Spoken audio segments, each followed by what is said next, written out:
wouldn't think of you writing this type of book. If I just heard some of your earlier music, I wouldn't be thinking that you'd be writing this book called Go Higher, 5 Practices for Purpose, Success, and Inner Peace, which I want to dive into. But there's a quote that you talk about in the book on page 24 that says, I visualized being on a cliff. My higher self was saying to me that there was an invisible bridge in front of me that was going to take me to the other side. Yeah. Took a lot of faith to walk over that bridge, but that's what I did. It took 4 years, but during that time, I never lost faith and I kept writing. So when my next shot came around, I was ready and I had a ton of songs.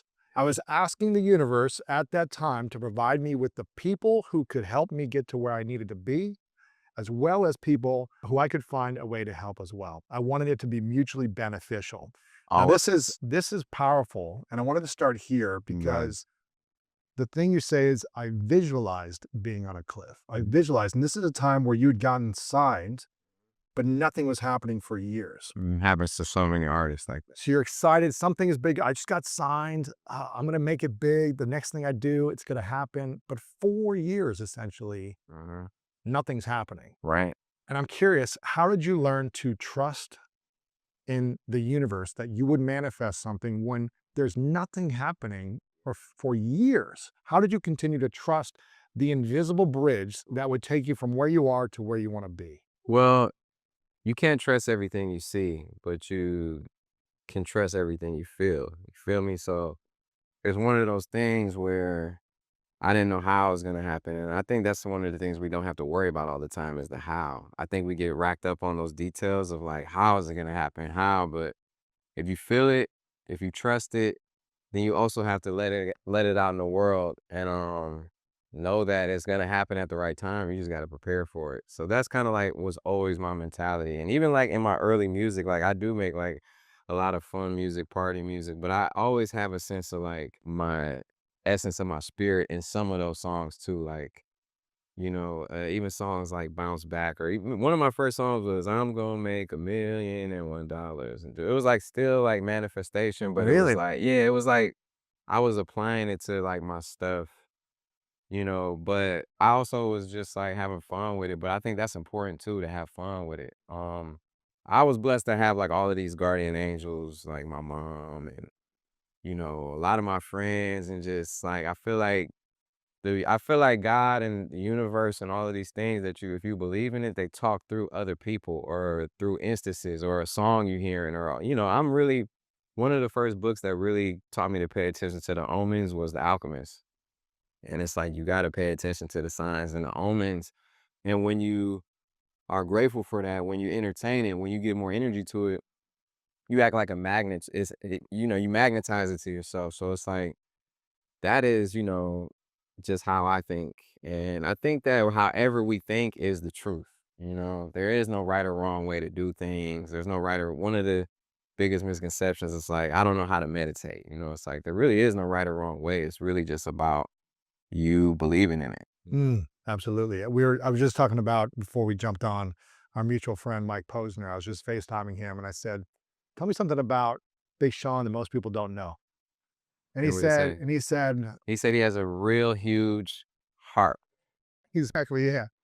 He he said you changed his life and you're the one who brought him into spirituality and God. He said he wasn't into God or spirituality until He wasn't he actually. wasn't No, he was until not. you. And he said there were a couple of moments that you brought him this, and it was the moment when after years of you being signed, but nothing was happening, he said there was like a 6-month window where it was dark for you. Yeah, it's pretty dark. That's right. And he thought, "Oh, I don't know what's gonna happen with this guy." And then he saw you maybe 6 months later and you were glowing. And he said, "I want whatever this guy has. What does he have? What is he doing? What is the thing that he did to transform from going to the darkness and into this glowing energy?" And what was that for you? Do you know what Yeah, I'll tell transformed you what you? it is. It's two things. You got to realize that everything isn't together. So what I mean by that, everything isn't singular. So what I mean is that because things weren't working out for me, that doesn't have anything to do with my happiness. Because my dream was taken longer to happen because things weren't going my way. At first, I was letting it dictate my life. I was letting it like tear me down and be depressed over it, and be like, and then you realize that, yo, hold up, this is my choice to be happy. And then I realized that, okay, if I choose that, I'm operating at a different level of just consciousness. So that's how I'm gonna get this. I'm not gonna attract nothing I want by being depressed or down because things aren't going my way. Bro, life moves on. How did you learn how to separate them when most people, they have a bad day, they have a bad month, a bad year? It dictates their happiness, their joy, and their peace. How did you separate things not working out for you to it not affecting you emotionally and your joy? It does affect me emotionally, but I don't let it overtake me. Mm, Like when Mike Posner was talking about he would see me and it was dark for me, that's because I would let something affect me and I would hold on to it and I would be blaming that for next week. I'm still blaming that. The week after, I'm still blaming it. 3 months later, oh, it's because of that. And it's like I still go through all of these. Life can be like hurtful. It could be like getting punched in the face, you know what I'm saying?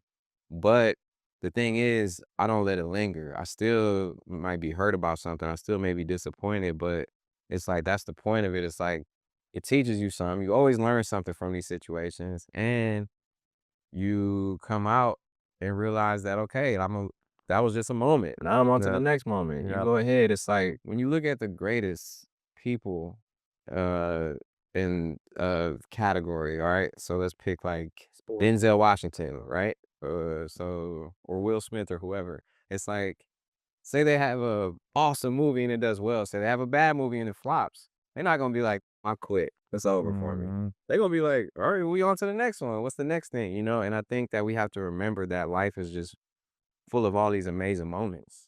And when you look back on it, you'll see the beauty in everything, Yeah, you know? absolutely. Yeah. Um, do you think you can manifest